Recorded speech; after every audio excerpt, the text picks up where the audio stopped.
Good morning. Good morning. Good morning. Thank you. Please. Thank you. Good to see this cabinet and the staff together here. Thank you.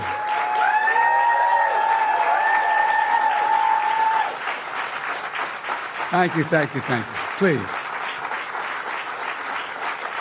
Thank you, thank you, thank you. It's good to see you all. Particularly good to see my granddaughter sitting in the front row here. Hi, Finn. How are you, honey? For over 200 years, America has carried on the greatest experiment in self-government in the history of the world. And that's not hyperbole, that's a fact. We're the people. The people vote and choose their own leaders, and they do it peacefully. And we're in a democracy. The will of the people always prevails. Yesterday, I spoke with President-elect Trump to congratulate him on his victory. And I assured him that I'd direct my entire administration to work with his team to ensure a peaceful and orderly transition. That's what the American people deserve. Yesterday, I also spoke with Vice President Harris. She's been a partner and a public servant. She ran an inspiring campaign, and everyone got to see something that I learned early on to respect so much, her character. She has a backbone like a ramrod. She has great character, true character.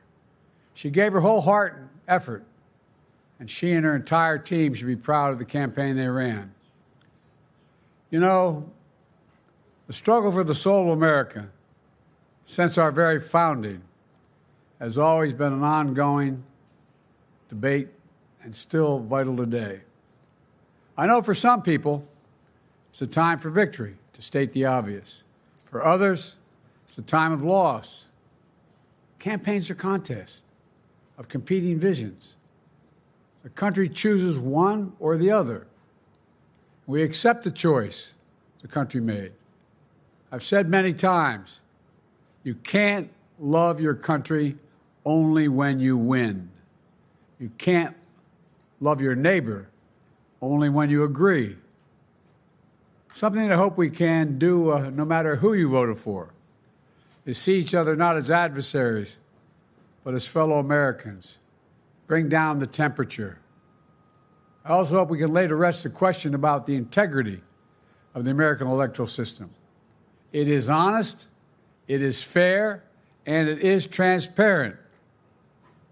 And it can be trusted, win or lose.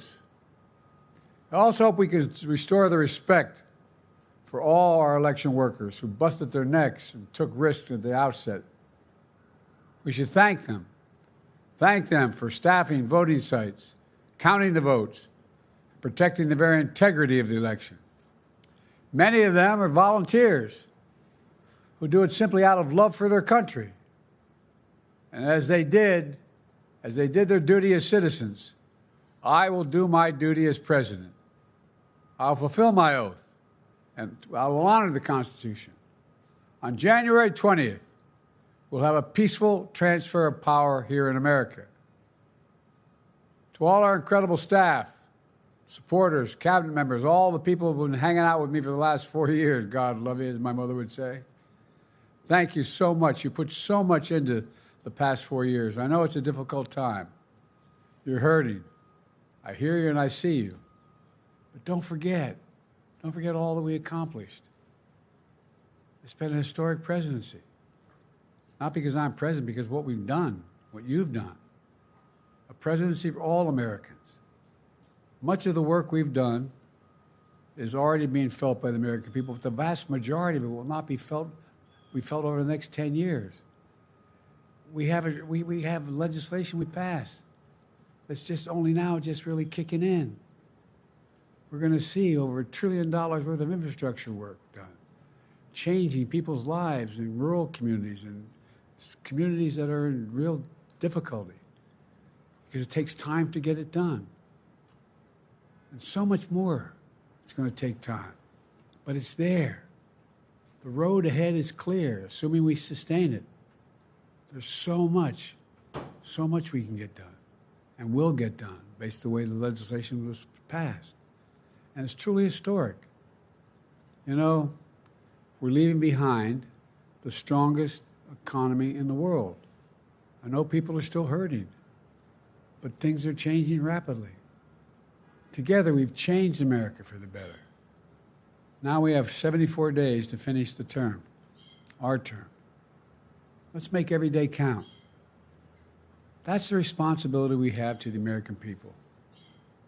Look, folks, you all know it in your lives. Setbacks are unavoidable, but giving up is unforgivable. Setbacks are unavoidable, but giving up is unforgivable. We all get knocked down. But the measure of our character, as my dad would say, is how quickly we get back up.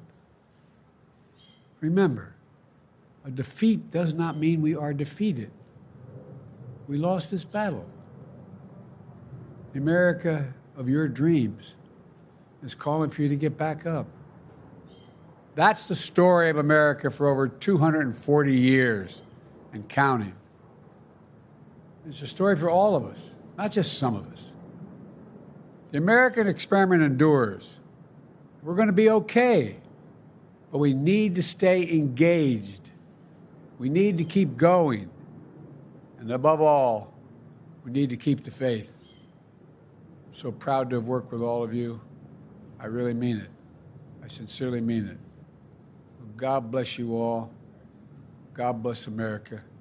And may God protect our troops. Thank you, thank you, thank you.